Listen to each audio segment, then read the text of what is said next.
Lorenzo Ramírez, parece que podemos hablar. Que parece que ya no se cuelga esto. No sé si me escucháis ahora supongo que sí.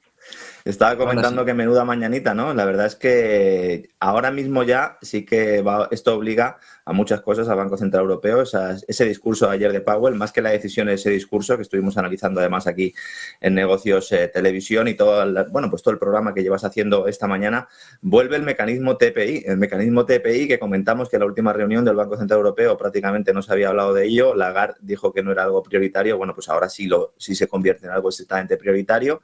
Lagarde cambia el discurso, es muy destacable que hable de efecto contagio, porque en realidad muestra ahí, ¿no?, que hay un enfado con esa política monetaria de la Reserva Federal, y es que nosotros tenemos que comprar la energía, tenemos que comprar los hidrocarburos en dólares, y entonces no nos queda otra, si Estados Unidos sigue adelante, que seguir subiendo tipos de interés. Es una muy mala noticia para los hipotecados, es una muy mala noticia para las empresas en Europa que siguen dependiendo de ese entorno de bajos tipos de interés, y bueno, pues intenta también Lagarde pues anclar esas expectativas, ¿no?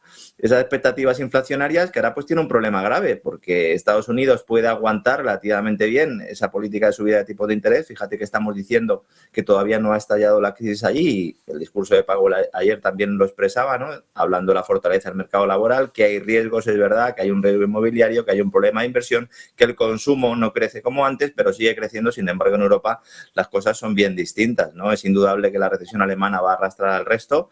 Prácticamente todas las cifras, todas las estimaciones que se están haciendo de crecimiento del Producto Interior Bruto en la eurozona para el año que viene son papel mojado, y cada día que pasa son más irreales. Iremos viendo seguramente a lo largo de las próximas semanas y del próximo mes cómo se va realizando una revisión de esas previsiones para especificar que todos vamos a entrar en una recesión, sea técnica o no técnica. Ya estamos prácticamente en ese contexto, solo hace falta ver los indicadores adelantados, esos PMIs, ¿verdad?, manufactureros, de servicios, el caso de la inversión también, ¿no?, porque se habla mucho del PMI de China, se habla mucho del PMI de Estados Unidos, pero las cifras en Europa la verdad es que son muy preocupantes, y ahora pues el problema real es que hay que seguir subiendo tipos de interés, ya no a costa de provocar una recesión, sino a costa de provocar una depresión, porque la recesión yo creo que ya está descontada prácticamente por todos, excepto por ese outlook del Banco Central Europeo, que sigue sosteniendo que la eurozona el año que viene va a crecer, ¿no?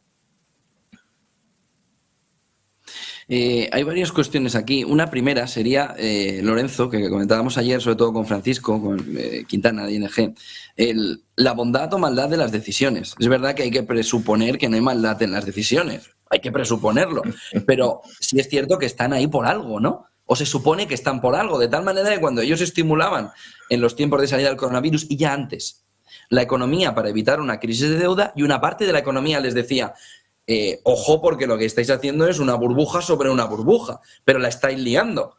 Y entonces ellos prefirieron el corto plazo, aquel famoso whatever it takes, ¿no?, en el que Draghi precisamente decía, vamos a salir de esta y ya vendrán los de después. Bueno, los de después están ahora, que es lo que no se están dando cuenta. Entonces, oiga, es que no toman las decisiones en base, no tienen, hoy por ejemplo han intentado alejarse mucho del ámbito político, con esas palabras de Nagel, en el que dice, bueno, yo estaba con ella, pero bueno, es como si habláramos con la pared, más o menos lo que ha dicho. Entonces, oiga, el Banco Central Europeo aquí, ¿a quién está poniendo en el centro de las decisiones? Ya no en el momento anterior, que es evidente que puso una crisis de deuda que quiso evitar, pero en el momento actual está poniendo al ciudadano en el medio de la situación, la estabilidad, o qué está haciendo, porque tú estás comentando esto para empresas, para familias, es un drama. Estamos hablando que con el movimiento más fuerte, si al final el BCE hace un movimiento más fuerte, como no quieren decirlo el tipo neutro, porque no quieren, si al final esto se va al 3 y algo, significa que hay hipotecas que van a subir 500 euros al mes.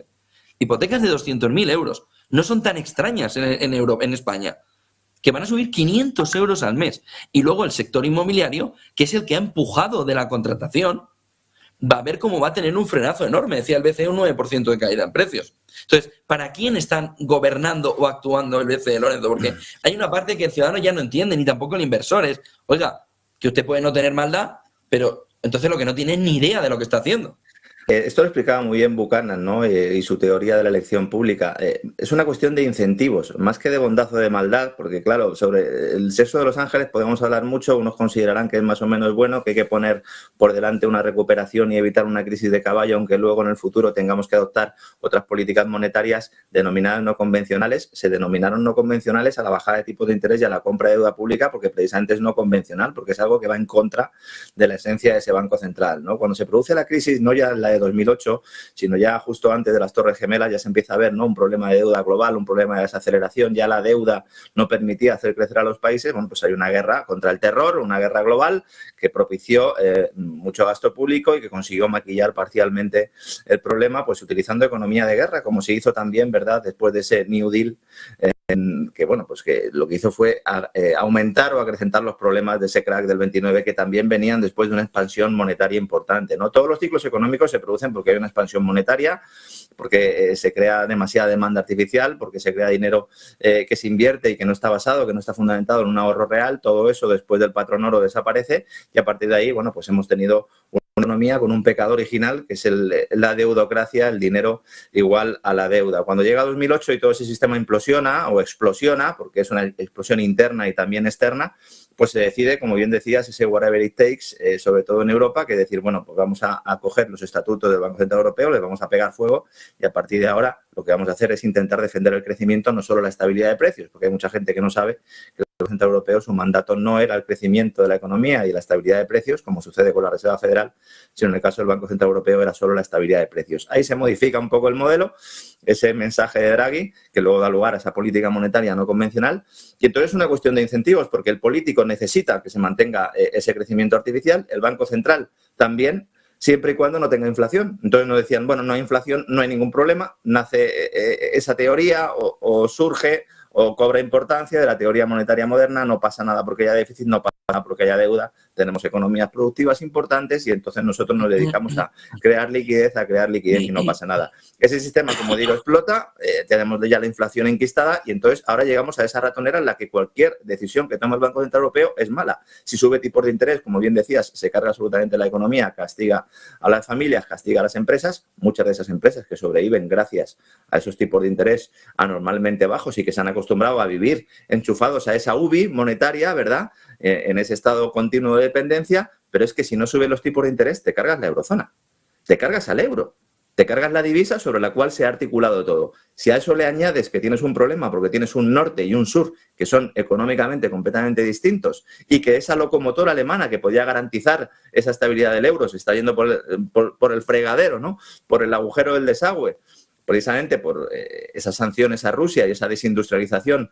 que puede llevar a una recesión importante en Alemania, pues tienes todo el cóctel para que todo funcione mal. Yo llevo ya meses diciendo que esto ya no tiene una solución desde un punto de vista monetario, es decir, ahora tienes que elegir a quién destruyes y, como bien estás diciendo, lo que se elige es destruir la demanda, destruir a las familias y también en buena medida a las empresas, a las pequeñas y medianas, porque las multinacionales siguen beneficiándose de ellas de esa política de compra de deuda por parte del Banco Central Europeo, que, como digo, tendrá que reconfigurarse, sobre todo en la compra de deuda soberana.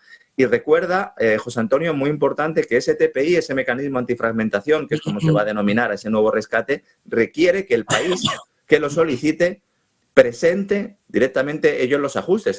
Hay que ir a pedir el rescate, no te rescatan cuando tu prima de riesgo se dispare. Tienes tú que presentar esa petición formal y, por lo tanto, ahí te dan un recetario.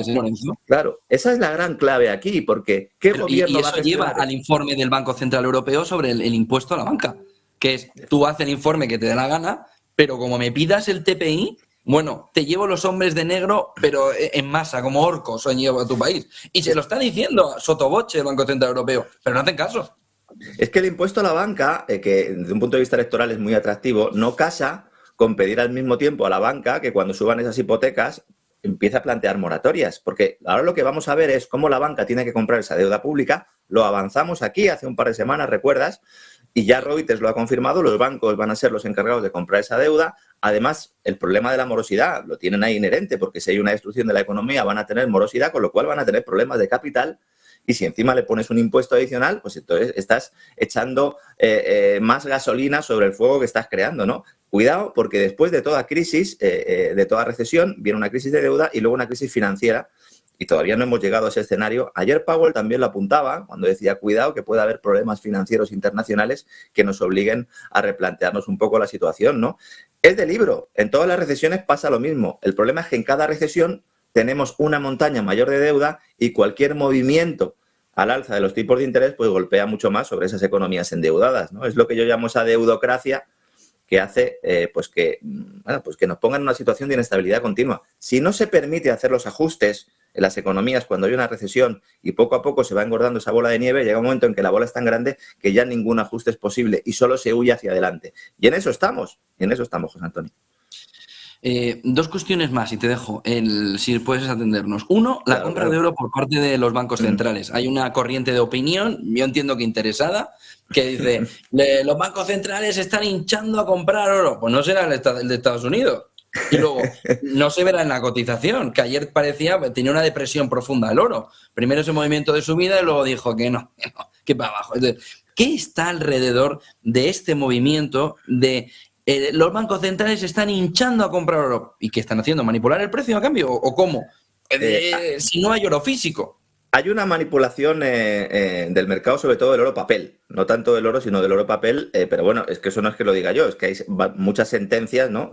Prácticamente todos los bancos de inversión les han pillado en el carrito del oro manipulando los datos del oro, porque el oro es un indicador claro de que hay un problema sistémico en el sistema monetario. En el caso de los bancos centrales, aquí lo que hay que destacar sobre todo es el incremento de compras, no que esté haciendo la Reserva Federal o que esté haciendo el Tesoro de Estados Unidos, porque allí pues siempre ha habido oro y siempre habrá y siempre seguirán comprando, sino sobre todo la alternativa China, Rusia y países del BRICS, que como sabes están intentando configurar una divisa alternativa para el comercio internacional, una divisa alternativa al dólar, y por lo tanto necesitan algo que respalde esa divisa, no solo las materias primas, sino también el oro. Evidentemente, en la situación que acabamos de comentar, en la cual hay un sistema monetario que está herido de muerte, pues siempre surge la posibilidad o siempre surge el mensaje de ir a lo que algunos denominan el dinero de verdad, que es ese oro que institucionalmente a lo largo de la historia pues se ha configurado, ¿verdad?, como la divisa de referencia, pero que desde 1971 está prácticamente expulsada. Además, hay que tener en cuenta que la decisión de sancionar a Rusia y sobre todo el bloqueo de las reservas al Banco Central de Rusia en divisas extranjeras, pues también ha aumentado esa necesidad o ha puesto nerviosos a muchos bancos centrales que han dicho, mira, vamos a comprar oro, que sabemos que es algo que va a respaldar nuestras divisas, y a lo mejor pues dejamos de adquirir treasuries, los bonos de Tesoro de Estados Unidos, o compramos dólares. Evidentemente hay un interés notable, hay movimientos pues en las cloacas del sistema también para intentar poner al oro sobre la mesa, pero yo el mensaje que extraigo de todo esto es que los propios bancos centrales no se fían ni de ellos mismos,